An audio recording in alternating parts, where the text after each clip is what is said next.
Hey guys, what's going on? It's Waseem here from the channel Hands and Smiles. Thank you for joining me on another fragrance review. Today is going to be a fragrance review of a niche fragrance. I haven't done a niche fragrance review in quite a while. I think it's been maybe a year and a half or so. But this one is called 1725. It's from the house of Histoires de Parfums. So I never reviewed anything from Histoires de Parfums before. It's essentially a French luxury house based out of France, in Paris I believe, and it was launched in the year 2000 by a gentleman called Gerard Gislain. I think it's pronounced like that.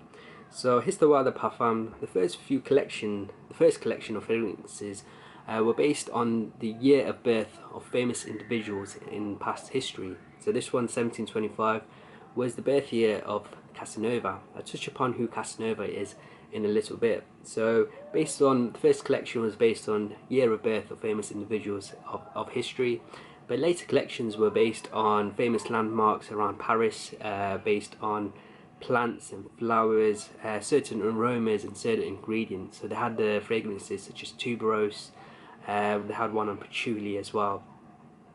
So 1725, the year of birth of Casanova. Casanova was a Italian poet who was born in 1725.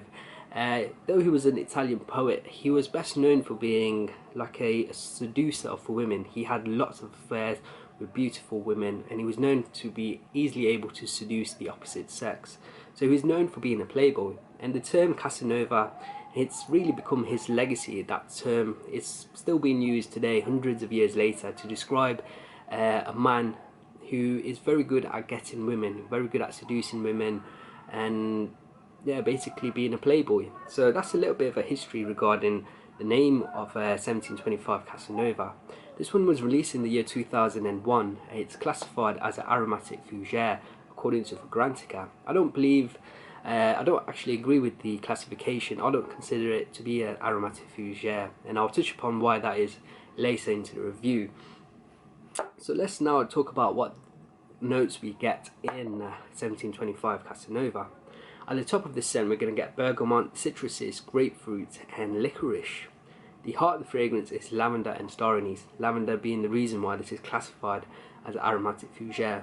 The base of the fragrance is vanilla, almond, cedar, sandalwood, and amber. So those were the notes of 1725 Casanova. But what did I get on my skin from my testing? Just going to do a fresh spray to talk you through the opening. I've got a dry down on my right arm. The opening is beautiful. The scent itself is beautiful, but the opening itself is just stunning. In the opening, I get this really huge blast of citruses. It's so fresh, very uplifting, and I get these gorgeous bright citrus chords. I get the grapefruit, I get like a lime, a lemon, and especially that bergamot. That's the blast that I get. It's very invigorating, very fresh, very uplifting. And those citruses really are sharp in the opening, but after a few seconds or so, it's joined by this beautiful sweetness. And the sweetness has a lovely wetness to it. And I believe it's the citrus notes that's giving this sweetness a wetness sort of feel. And the sweetness I pick up is from the notes of the licorice and the vanilla. And due to this wet sweetness that I get, the citruses and the licorice and the vanilla, the image that it conjures up on my skin when I'm wearing it, especially in the opening, is that I'm laying in a really hot, warm bath, and the bath is just filled with chopped up citrus fruits. So it's got loads of grapefruits in there, and it's filled with vanilla pods and some licorice and the hot water, and I'm bathing in it. That's the sort of smell that I get. I get this sweetness, but it's got this lovely wetness to it. As the scent dries down into the heart, the citruses start to calm down. As you find in many fragrances, citruses do calm down from the top note, and in the heart you're introduced to this beautiful warm spice, and it's coming from the note of the star anise. And you still keep that wet sweetness, but the sweetness is now warmed up slightly by this warm spice from the star anise. Star anise has this spicy quality, but also has like a sweetness like similar to licorice as well, which further adds that sweet spicy accord in the heart. As the fragrance dries down, it becomes a little bit more smoother, much smoother. It starts becoming having a little powderiness as well, and a little creamier as well, and this is due to the notes of the sandalwood and possibly from the almond as well. Overall, this scent, it's super elegant. It's very suave in its feel. But due to that sweetness element in this scent, it has a playful nature as well. And I feel like this suits the name Casanova incredibly well. So it's a suave, elegant scent. But even though it's suave and elegant, it's not like boring or proper. It's got this playful cheek to it due to that sweetness. So I think this scent profile suits the name Casanova incredibly well. In terms of its classification as an aromatic fougere, when I talked about this scent, you'll notice that the main notes that I talked about were the vanilla, the licorice, the sweetness, sweetness from the licorice, the vanilla, the citrus accords, and the sandalwood and almond, but I never mentioned the lavender. According to my testing, my skin chemistry, my nose, I didn't pick up any lavender in this scent, so I wouldn't consider this an aromatic fougere. For me, it'd be leaning more towards an oriental vanilla. Obviously, a lot of people may pick up the lavender a little bit more. That's dependent on your skin chemistry and your nose, but I'm just giving you my honest testing of this scent. I didn't pick up any lavender, which was a shame. I really wish I did. Lavender is one of my favourite notes. So yeah, I'd classify this as a oriental vanilla and not an aromatic fougere. In terms of performance, 1725 by Casanova, it lasts around 8 hours on my skin, which I was very pleased about.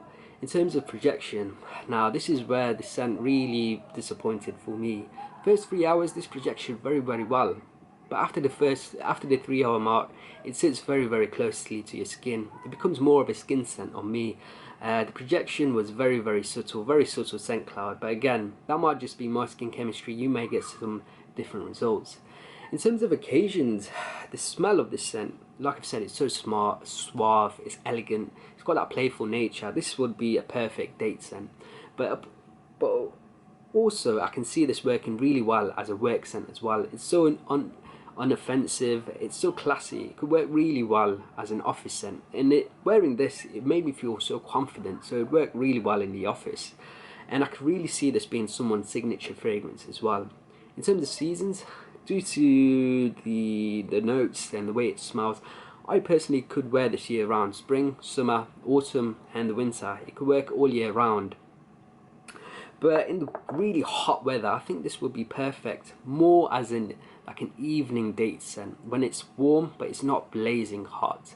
In terms of occasions, like I've said, work, date and as a signature fragrance.